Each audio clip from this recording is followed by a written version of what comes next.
Good morning students. आज हम लोग क्लास 2 में और थर्ड लैंग्वेज के लिए क्लास 6 में पढ़ने वाले हैं चैप्टर नंबर 4 संचिता बुक का। और चैप्टर नंबर 4 आपका है सूरज और मुर्गा।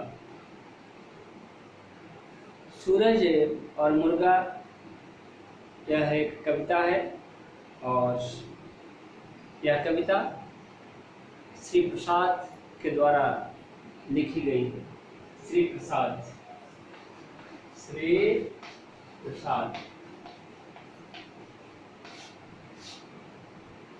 यहाँ पर इस कविता में श्री प्रसाद जी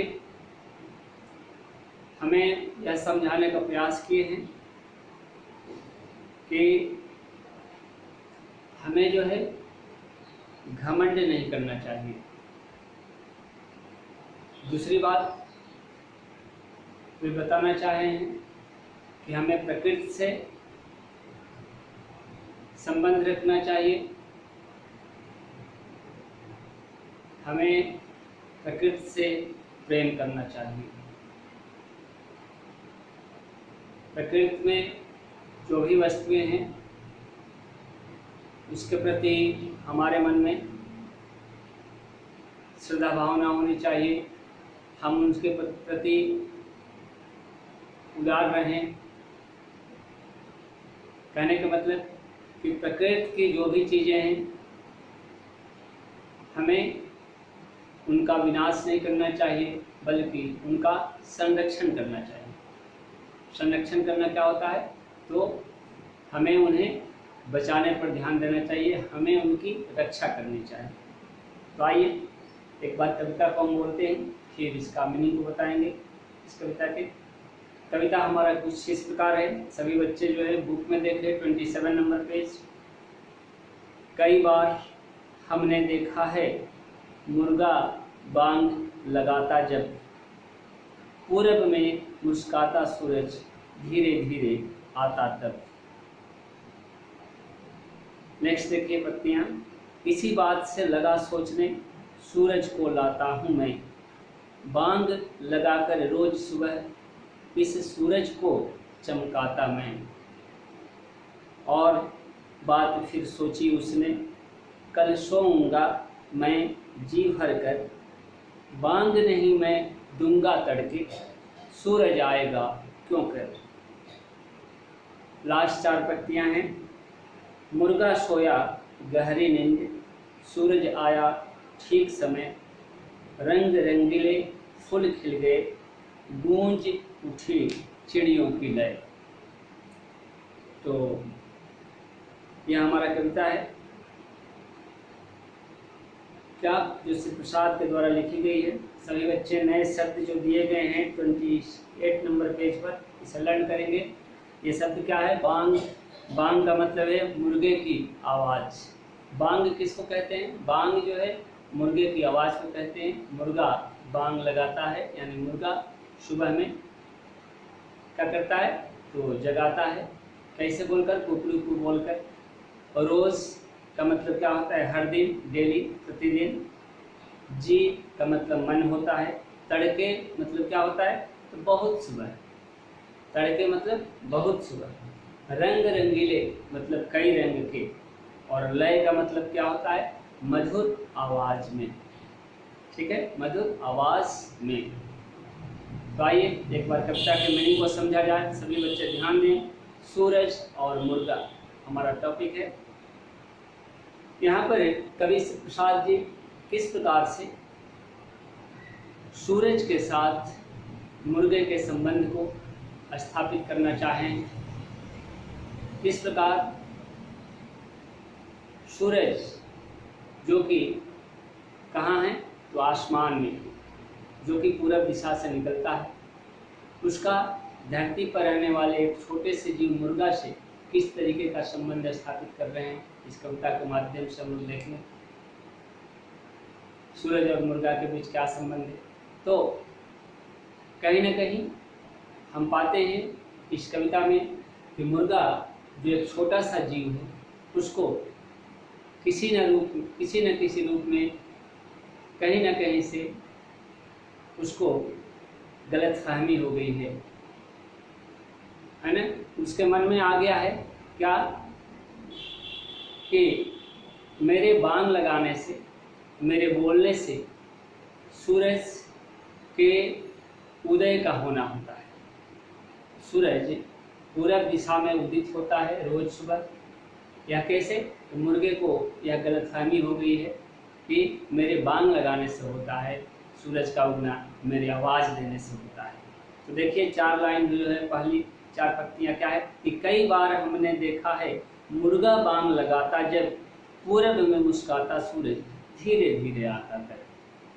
कभी कह रहे हैं क्या कि हम ऐसा देखते हैं, हम ऐसा पाते हैं कि सुबह में मुर्गा बांग लगाता है, सुबह में मुर्गा कुकड़ू की आवाज़ देता है और मुर्गे की आवाज़ देने के बाद सूरज पूरब दिशा से निकलता है।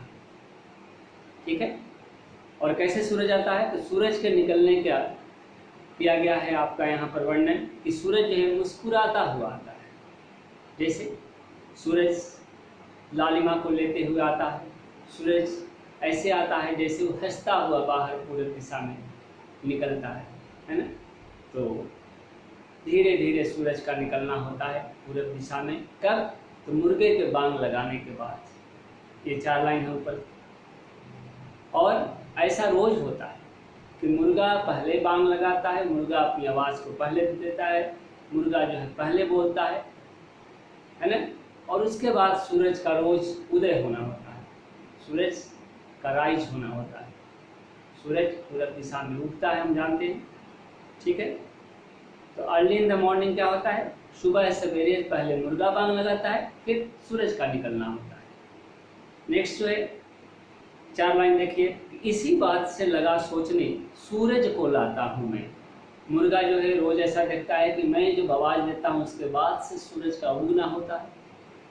इस बात को लेकर के यह मुर्गे को गलतफहमी हो जाती है कि मेरे ही बांग देने से, मेरे ही आवाज़ देने से, मेरे ही कुकड़ों को बोलने से सूरज आकाश में पूरब दिशा में से उदित होता है।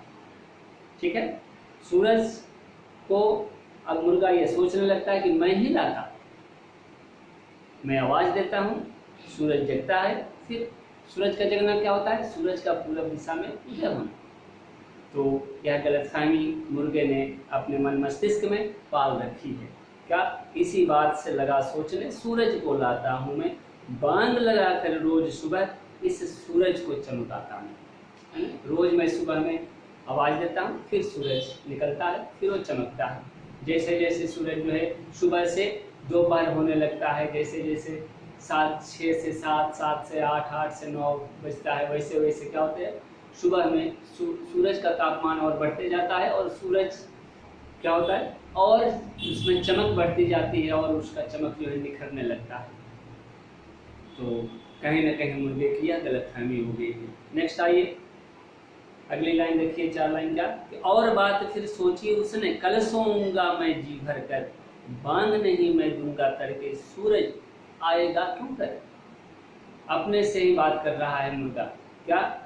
मुर्गा स्वयं से बात कर रहा है, अपने आप से बात कर रहा है। क्या? वह सोच रहा है, क्या सोच रहा है कि कल सोऊंगा मैं जी भर कर, कल मैं बहुत अच्छा से अच्छी नींद में सोऊंगा और मैं इतना सोऊंगा जी भर कर, पूरा पेट भर सोऊंगा कि मैं सुबह में बांग ही नहीं लगाऊंगा, मैं सुबह में आवाज़ ही नहीं दूंगा। और जब मैं आवाज़ नहीं दूंगा तो ये सूरज कैसे निकलेगा, सूरज पूरब दिशा से कैसे आएगा। तो कभी कह रहे हैं देखिए इन पंक्तियों के माध्यम से क्या कि मुर्गा सोचता है कि कल सोऊंगा मैं जी भर कर, बांग नहीं मैं दूंगा तड़के, मैं सुबह सवेरे बांग नहीं देने वाला हूँ, कल मैं लेट से बांग दूंगा, है ना। और जब हम ऐसा करेंगे तो सूरज का उदय होना क्या होगा, लेट होगा या सूरज उदित ही नहीं होगा। फिर लास्ट देखिए लाइन निष्कर्ष में है कि मुर्गा सोया गहरी नींद, सूरज आया ठीक समय। ठीक है। रंग रंगीले फूल खिल गए, गूंज उठी चिड़ियों की लय। तो इस प्रकार मुर्गा जो है खूब अच्छी नींद में, खूब गहरी नींद में सोता है और वह जो है बांग नहीं लगाता है। लेकिन यहाँ तो क्या होता है, यहाँ तो मुर्गे के बांग देने से सूरज के पूरब दिशा में उगने का कोई संबंध नहीं। मुर्गा सोता है, उससे सूरज को कोई दिक्कत नहीं है। मुर्गा सोया गहरी नींद, लेकिन हुआ क्या, सूरज आया ठीक समय। सूरज जो अपने ठीक समय पर सुबह में निकलता है, अर्ली इन द मॉर्निंग, वह पूरब दिशा में उदय उसका होना ही है। यह तो नेचुरली है, यह प्राकृतिक है, प्राकृतिक सत्य है ना। क्या कि सूरज का पूरब दिशा में उगना और शाम को क्या है, पश्चिम दिशा में डूबना होता है ना। तो मुर्गा सोया गहरी नींद, सूरज आया ठीक समय।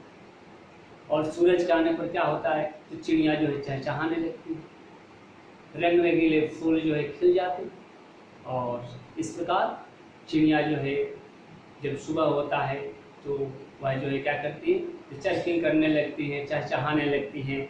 और खुशियों से जो है क्या होता है, फूल झूमने लगते हैं, फूल जो है खिल जाते हैं। और सभी जो है किसान भाई या जो भी जो है काम करने वाले व्यक्ति हैं, अपने अपने कामों में क्या करते हैं, लग जाते हैं। यह जो है दिन होने का नतीजा होता है। और दिन भर सभी के व्यक्ति जो है काम करते हैं, शाम को थके हारे घर आते हैं, फिर खा करके है ना अपना बिस्तर पकड़ लेते हैं, सो जाते हैं। तो सुबह जो है काम करने के लिए बनाया गया है। सुबह जो है क्या है, तो सुबह में काम किया जाता है और शाम को रात में सोया जाता है। और सुबह का सूरज का उदय होने से मुर्गे के बांग लगाने का कोई संबंध नहीं है। लेकिन सूरज के उगने के लेकर के मुर्गे को यह गलतफहमी हो चुकी है और वह घमंड कर लिया है क्या कि मेरे बांग देने से ही सूरज का उगना होता है।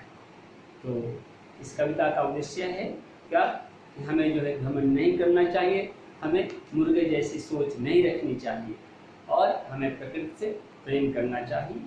ठीक है, तो ये था आपका चैप्टर सूरज और मुर्गा।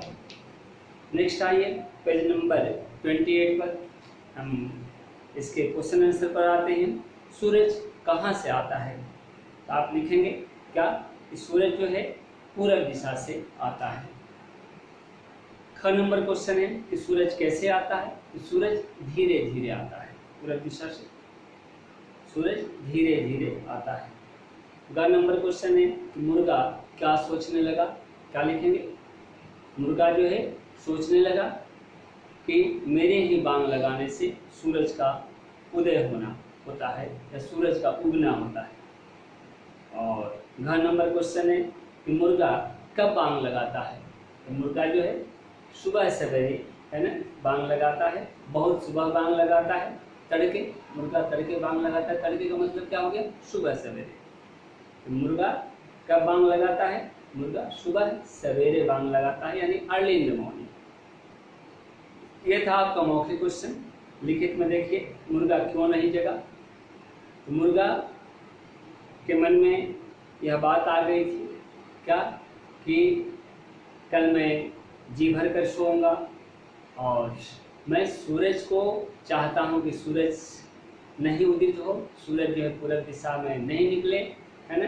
तो सूरज के उगने को रोकने के लिए मुर्गा क्या है, क्या हुआ, नहीं जगा, वह सोए रहा। मुर्गा क्यों नहीं जगा, क्योंकि मुर्गा जो है चाहता था कि हम जी भर के सोएं ताकि हम सुबह सवेरे बांग नहीं लगाएं और सूरज पूरब दिशा से नहीं उगे। ठीक है, मुर्गा इसलिए नहीं जगा। ख नंबर क्वेश्चन आपका देखिए क्या है, मुर्गे ने बांग नहीं दी फिर भी सूरज क्यों आया, क्या उत्तर देंगे इसका। मुर्गे ने बांग नहीं दी फिर भी सूरज क्यों आया, क्योंकि मुर्गे के बांग देने से सूरज के पूरब दिशा में उदय होने का कोई संबंध नहीं है। मुर्गे के बांग से सूरज के उदय होने का कोई संबंध नहीं है, इसलिए क्या है, सूरज पूरब दिशा से आया या पूरब दिशा में निकला। ये था आपका क्वेश्चन ख नंबर का आंसर लिखित का। ग नंबर क्वेश्चन है कि सूरज के आने पर क्या क्या हुआ, तो सूरज के आने पर क्या क्या हुआ, सूरज के आने पर आप लिखेंगे कि सूरज के आने पर रंग रंगीले फूल खिल गए और चिड़िया जो है चहचहाने लगी। ठीक है, तो ये था आपका ग नंबर का आंसर। नेक्स्ट जो है कविता की पत्तियाँ पूरा कीजिए, तो इसको आप कविता से देख करके लिख सकते हैं। और 3 नंबर क्वेश्चन है पेज नंबर 29 का कि रोज सुबह है बांग कौन लगाता है। तो रोज सुबह बांग मुर्गा लगाता है। मोर और कोयल दिया है, उसको कट कीजिए। मोर और कोयल नहीं लगाता है बांग, कौन बांग लगाता है? तो मुर्गा। ख नंबर क्वेश्चन है कि कैसे फूल खिल गए, रंग रंगीले, लाल रंग के, सफेद रंग के। कैसे फूल खिले थे? रंग रंगीले, है ना, बहुत सारे रंग के। ग नंबर क्वेश्चन है, लास्ट क्वेश्चन आपका है ये चैप्टर का कि किसकी लय गूंज उठी, कलियों की, सूरज की, चिड़ियों की। क्या जवाब देंगे? किसकी लय गूंज उठी है? तो चिड़ियों की लय गूंज उठी है ना। आपका चैप्टर में देखिए लास्ट में कि गूंज उठी चिड़ियों की लय, लास्ट पंक्ति है ये। तो इस प्रकार लिखेंगे कि चिड़ियों की लय गूंज उठी। तो ये था आपका क्वेश्चन आंसर सूरज और मुर्गा चैप्टर का, जिसको हम बोले, है ना। इसको हम बोर्ड पर नहीं लिखे क्योंकि इसे आप PDF में पाएंगे। ठीक है, तो आज के लिए इतना ही। नेक्स्ट मिलते हैं अगले चैप्टर के साथ। ठीक है, और कई क्वेश्चन हैं तो भाषा की बात में आप देखेंगे। जैसे सुबह है, सुबह है को दूसरा नाम क्या है? सवेरा। फूल का आप नाम दे सकते हैं पुष्प। नेक्स्ट सूरज का सूर्य। और भाषा में और इधर आपका है उल्टे अर्थ वाले शब्दों के जोड़े बनाइए। धीरे, तेज, सुबह है, शाम। पेज नंबर 30 का हम बोल रहे हैं। कल, कल का क्या हो जाएगा? कल का आज। आया का गया, ठीक का गलत, दूंगा का लूंगा। ठीक है, फिर इधर पढ़िए और समझिए में है आपका एक वचन दिया गया है और बहुवचन। मुर्गा, मुर्गे, छाता, छाते, गमला, गमले, चिड़िया, चिड़िया का बहुवचन चिड़िया। यहाँ पर चंद्रबिंदु होता है तो बहुवचन हो जाता है। फिर चूहिया का चूहिया, यहाँ पर चंद्रबिंदु देकर हम बहुवचन बनाते हैं। गुड़िया का गुड़िया। तो इस प्रकार हम एक साइड में एक वचन बोले, दूसरे साइड में बहुवचन का शब्द। तो ये सब था आपका क्या है क्वेश्चन आंसर का भाषा की बात का।